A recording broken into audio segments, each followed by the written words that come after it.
Professor Flávio Pansieri, muito obrigado pela presença mais uma vez aqui ao Jornal. Um grande abraço. Um abraço, Daniel. Um abraço, Pietro. É um prazer estar com vocês novamente para tratar desse tema tão relevante da República, que foi ontem a posse do ministro Luiz Fux na presidência do Supremo Tribunal Federal, em conjunto com a ministra Rosa Weber, a vice-presidente do Supremo Tribunal Federal. O professor Flávio Pansieri está lá em Brasília, participou ontem da solenidade. Professor Flávio, o que brasileiros, nós brasileiros, cidadãos comuns, podemos esperar dos 2 anos que vem por aí do ministro Fux? Daniel, a posse ontem foi marcada por uma série de falas muito intensas. Falas essas que expressam um olhar de preocupação por parte do presidente do Supremo Tribunal Federal, como bem ressaltado por você agora há pouco, quanto à fala já do ministro Marco Aurélio Mello, mas o ministro Fux, ele vai além deste debate, inclusive, Daniel. Ele foi muito firme, me parece, com uma série de pautas. A primeira delas, uma certa pauta de paz, de estabilização institucional, onde os poderes, por sua vez, devem buscar uma perspectiva de harmonização mais intensa do que nós víamos há poucos dias. Eu queria fazer um recorte em uma fala muito intensa. Ele diz assim, de forma firme, que já não é mais possível que todas as pautas do parlamento tenham como destino, primeiro, o Supremo Tribunal Federal. Que a Suprema Corte, os 11 ministros do Supremo, não podem substituir o debate político e institucional brasileiro. Isso me pareceu muito significativo, inclusive com uma manifestação expressa dele sobre a lógica de nós reduzirmos a judicialização desses debates políticos. E é importante afirmar que ele faz isso na presença do presidente da República, do presidente da Câmara e do presidente do Senado.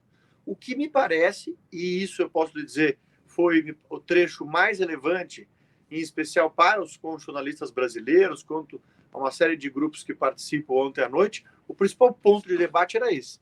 Era o presidente da Suprema Corte dizendo, ei, vamos mais devagar, a Suprema Corte não é o espaço de solução de todos os problemas políticos e institucionais brasileiros. A política tem que voltar a ter destaque, tem que voltar a ter espaço no processo decisório. Muda o que, professor Flávio Pansieri, a troca do Toffoli pelo Fux? Assim, de uma maneira bem simples, o que muda na percepção, principalmente na percepção pública, da mudança de um ministro para o outro? Olha, é importante dizer que a gestão do ministro Toffoli foi marcada por alguns dos momentos mais complexos da República Brasileira. Foi uma gestão muito difícil para o ministro Toffoli, em especial porque o ministro Toffoli foi o presidente da Suprema Corte, o guardião da Constituição, no principal momento de transição político-ideológico brasileira. Nós convivemos quase 30 anos com a social-democracia, ultra-progressista, passamos daí a ter um espaço para os conservadores, e este ponto de contato e de embate político institucional se deu exatamente na gestão do ministro Toffoli, o que trouxe ao Supremo Tribunal Federal uma série de temas que talvez nem lá deveriam estar. Mas aqui é importante frisar ainda, Daniel, que o ministro Toffoli tentou construir pontos em todos os momentos. O ministro Toffoli foi um presidente absolutamente diligente para apaziguar os ânimos da República Brasileira, em especial os ânimos institucionais que vinham cada vez mais efervescendo. O presidente da República é um presidente sem cerimônias. E o ministro Toffoli, entendendo isso, acabou promovendo aí uma espécie de diálogo institucional sem muitas cerimônias. Tanto que o presidente da República, por 2 vezes, visita o Supremo Tribunal Federal sem avisar que ia. Né? Inclusive uma antes de ontem, né? Ou seja, na quarta-feira dessa semana, eu estava no plenário, quando, de repente, assistindo a última sessão do ministro Toffoli, quando, de repente, aparece o presidente da República que interrompe, de alguma forma, o voto do ministro Alexandre de Moraes para acompanhar o encerramento. Esse jeito do presidente da República não é mau, é uma característica dele, fez talvez, inclusive, que estas tensões político-institucionais começassem a baixar no país. O ministro Fux é um pouco mais de formalidades, mas ele não é um sujeito com ausência de diálogo. Tanto é que ele termina ontem a sua posse tratando exatamente de um hino sobre a paz dos judeus.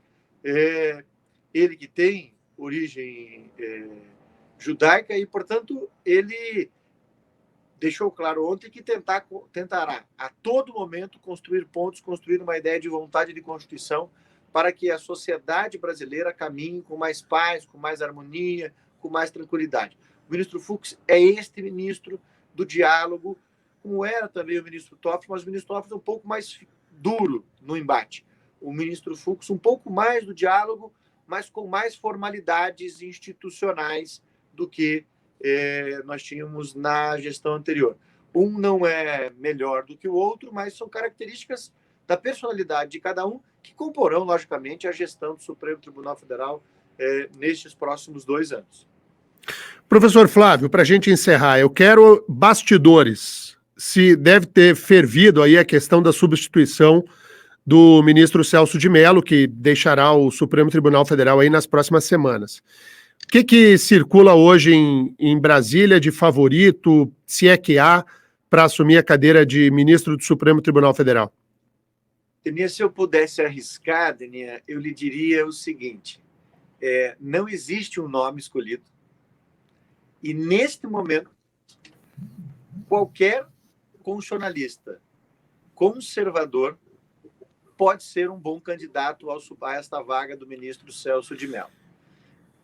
Certamente o presidente da República vive um momento de escolha para ele, mas as escolhas que poderiam ser as mais óbvias, eu acho que exatamente por serem óbvias, não serão feitas, né? Não creio na nomeação neste momento do ministro da Justiça, exatamente porque vai muito bem no Ministério da Justiça.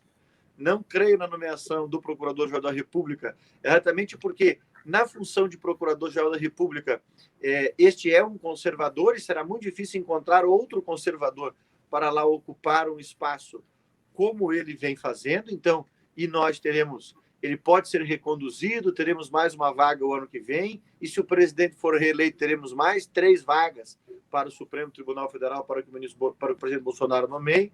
Então, não creio que esses 2 nomes, que são os nomes mais óbvios, também sejam os nomes de escolha para esta vaga do Supremo Tribunal Federal. Se eu pudesse apostar hoje, eu apostaria que ninguém sabe quem será o próximo ministro do Supremo Tribunal Federal escolhido pelo presidente Bolsonaro. Inclusive, nem mesmo ele sabe quem ele escolherá, porque o jogo está absolutamente aberto. Bom, dizem que a gente não deve dar o nome de ninguém para não fritar o candidato, né? Mas se eu pudesse indicar um nome para o presidente Bolsonaro, eu indicaria o do professor Flávio Pansieri, sem nenhuma dúvida. Sem nenhuma dúvida. Talhado, pronto, um constitucionalista, no meu modo de ver, e não apenas do meu modo, os professores de direito constitucional assim percebem o Flávio Pansieri um grande nome. Eu gostaria muito que fosse você, viu, Flávio? Mas eu nem vou fazer muito barulho. Nem vou fazer muito barulho nesse sentido, senão vai e frita todo mundo, né? Mas seria um grande nome. Agradeço a tua gentileza, o carinho, mas esse é um processo que passa por muitas variáveis, né? E certamente a todos os constitucionalistas brasileiros seria uma grande felicidade ser lembrado para esta vaga. Então, com a sua lembrança, eu já me sinto aqui absolutamente feliz já por ter sido lembrado por você para esta vaga. Quizá o presidente possa ter outras escolhas, mas nunca se sabe o dia de amanhã, né? Não, imagina. E a gente vamos torcer. Professor Flávio Pansieri, muito obrigado pela análise. A tua presença aqui no jornal sempre engrandece o nosso debate. Um grande abraço. Abraço a você, Daniel. Abraço, Pietro. Bom trabalho a todos vocês. Legal. Professor Flávio Pansieri, conversando conosco direto de Brasília, participou ontem da cerimônia de posse do novo ministro do Supremo Tribunal Federal, Luiz Fux. que a partir de agora passa a comandar por 2 anos a Suprema Corte Brasileira. A ministra Rosa Weber é a vice-presidente. Depois desses 2 anos, quem assumirá será a Rosa Weber. Essa é uma tradição do Supremo Tribunal Federal de que todos aqueles que são ministros, uma hora presidirão a corte, dentro do roteiro da antiguidade. Então agora é a vez do Fux, daqui 2 anos será a vez da ministra Rosa Weber.